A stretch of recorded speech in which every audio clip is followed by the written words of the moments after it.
First step in this process is to create a new test component in our existing Office Applications test suite. So let's add a new test component, title it, and then we're doing a thin client test, so just select thin client, hit next again, and then finish. That'll create a blank task file. So we now need to edit the parameters of that. Start by giving it the target server. Protocol is ICA or RDP, session or published application, and then some screen resolution information. Then just give it a sample at this point, username and password. We can add in extra keystrokes if required.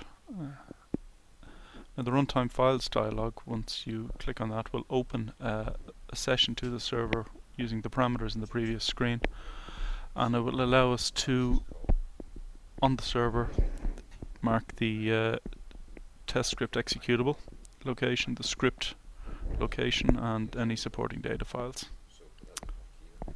Once you hit OK, those values are returned then to the client. Check that it contains a Scapa loop and move to the runtime logins dialog. We're just going to import a text file that contains 100 logins, plain text format. See Scapa 1, Scapa 2, Scapa 3, all with username, password. So hit OK there, and our test component has been created and configured, so just save that. Now we generate a scenario or test case, so simply just add a new test case and title it.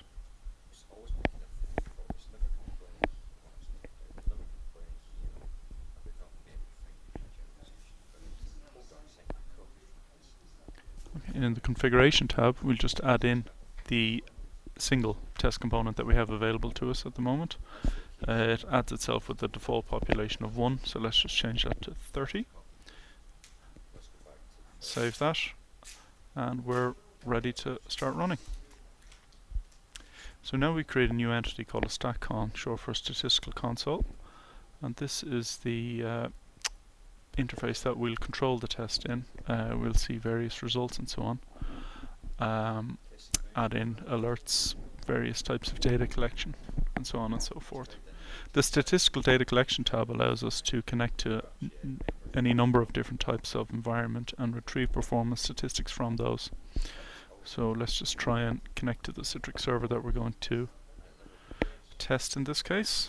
So just pop the name in there, hit add, and that goes off and interrogates the perfmon repository on that remote server. Just takes a moment to populate, and there it is. So you can see a list of all the performance objects that are available on that server. So if you want to, for instance, have a look at processor, you can just double click on it. Memory, or so double clicking we can select the child counters, and that goes away and interrogates the perfmon object and gets particular child counters there. So for instance, percentage committed bytes is as good as any to have. Start tracing this counter, and that will become added as a new counter. That blue line there on the screen is the percentage of committed memory that's being used. It's just over 10% at the moment on the Citrix server.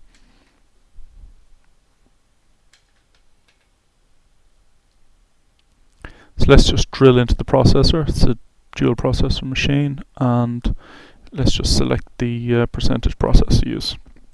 So the CPU has been added there as that yellow line. Okay, and again that's kind of averaging about 5% at the moment. Everything in the StatCon is completely configurable, so we can change, for instance, the yellow line, the CPU, to red as we've just done there.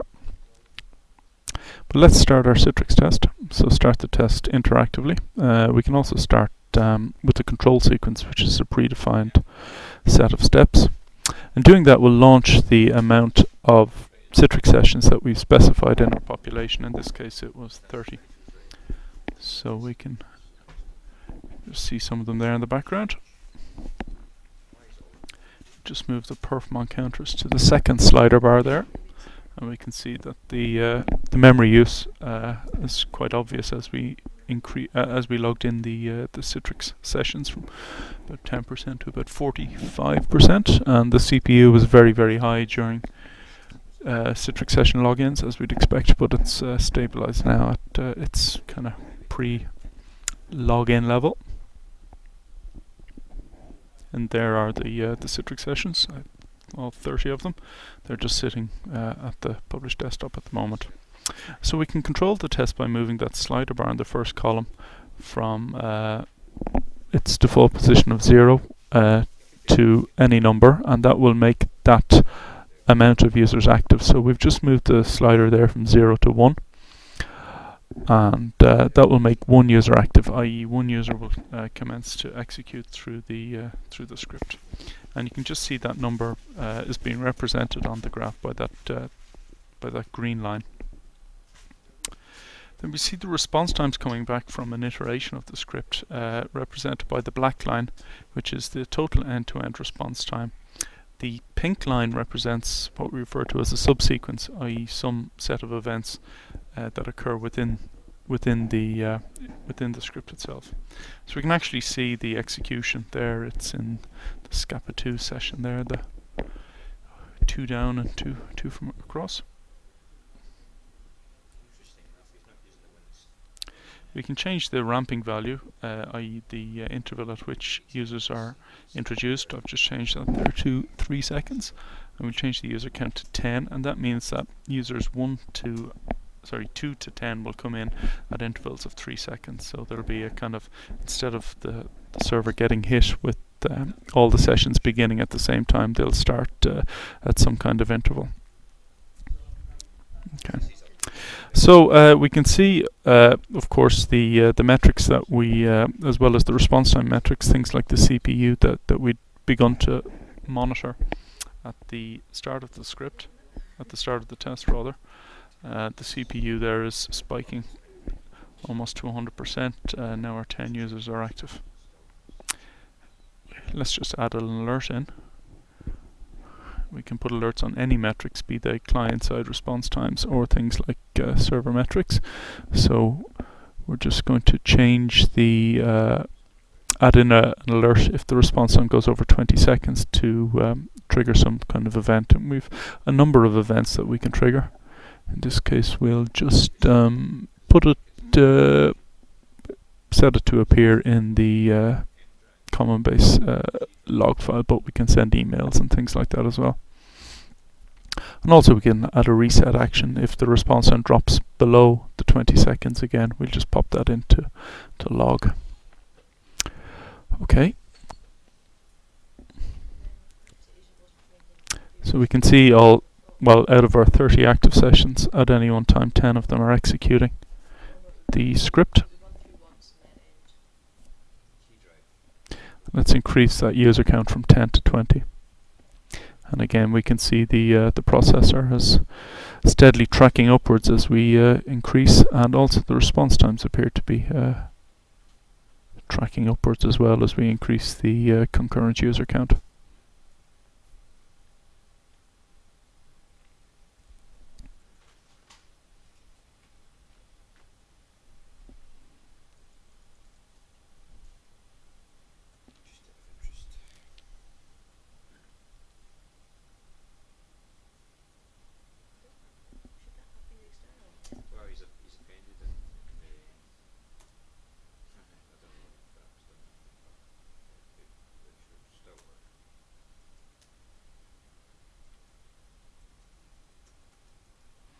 Okay, there's a response time tracking higher and higher. It's well over 20 seconds now, so our alerts will have triggered.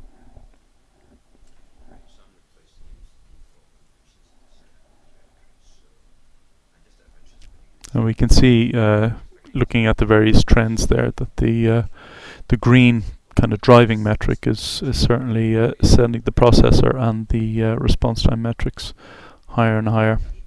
So an equally valid thing to do is, once we've reached a peak, is to drop the user count down and see, do the levels return to their previous levels, or is the system in some kind of stressed state. We can generate reports quite easily, just adding in pairs of markers here to Just add in 2 pairs of them, start and finish markers, to report on steady states, i.e. where the user count was steady.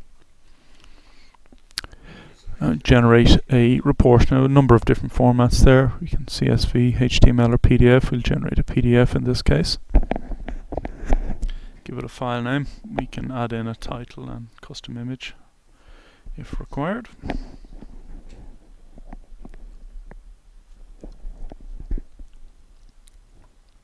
And then we can customize the report content. We can split the 2 segments that we'd reported on into sub-segments to show a higher level of granularity. Add in a table of response times. If we hit OK, that'll go away and generate that report in the format that we've asked for.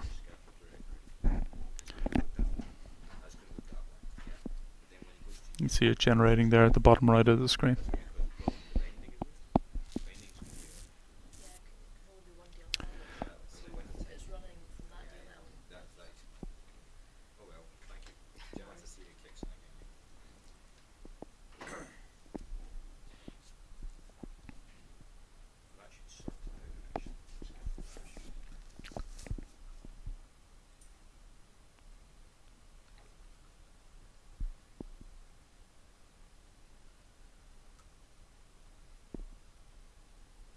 And just increasing the user count one last time now.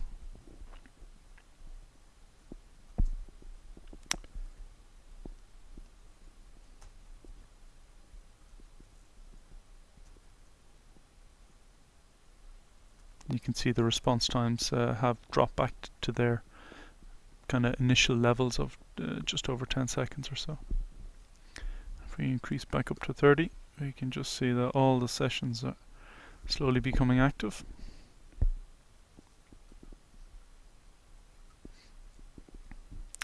Okay, let's take a look at the report that we generated. You can see a PDF with the summary table at the start, showing the script has run 200 and something times, with an average time there. Then we can have a look at the actual raw response times, which will show us the individual times of every single iteration. And then a number of statistical tables based on the segmenting level that we've chosen. They're time stamped, and we could see there, for instance, that the user count at this point was averaging 0.8, well, 1 user, and the processor time was 18%. Utilization rather was 18%, and it generates a PDF graph, graph based